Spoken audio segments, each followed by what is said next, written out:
Superman. Tout le monde dans cette salle le connaît.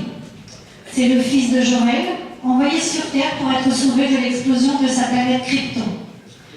Recueilli par le couple Kent, l'enfant va développer des pouvoirs hors du commun. Une fois adulte, Clark Kent, de son nom terrien, est devenu reporter au Daily Planet. Il souhaite mener une vie normale, mais ne renie pas pour autant ses capacités à sauver le monde. Il devient alors Superman, le super-héros volant au secours de la veuve et de l'orphelin.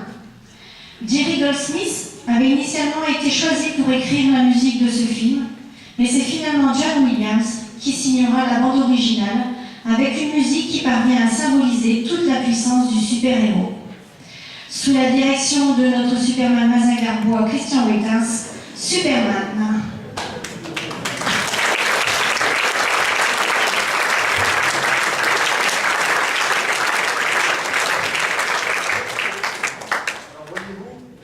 L'autorisation, Eric, de vous retranscrire cette blague, puisque bon, maintenant vous êtes un public de connaisseurs, vous êtes amis de ces deux musiques, bien évidemment, il y a des avionnés et des Mazingarbois.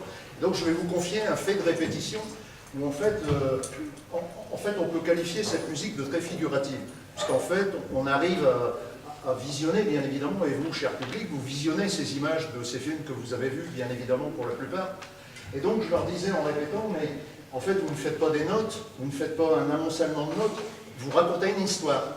Et donc, en l'occurrence, de façon très peu arrogante, comme vous allez pouvoir le constater, j'avais dit, mais Superman, il suffit de me regarder, ça devrait vous inspirer, bien évidemment.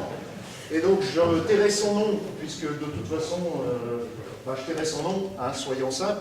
Et en fait, il y a une musicienne qui a dit, je sais pas, tu m'inspires, mais plutôt le tyrannosaure dans Jurassic Park. Donc c'est un fait de répétition, voyez-vous, parfois on se croit soutenu, tout ça, puis en fait, il n'en est rien. Donc bonne audition.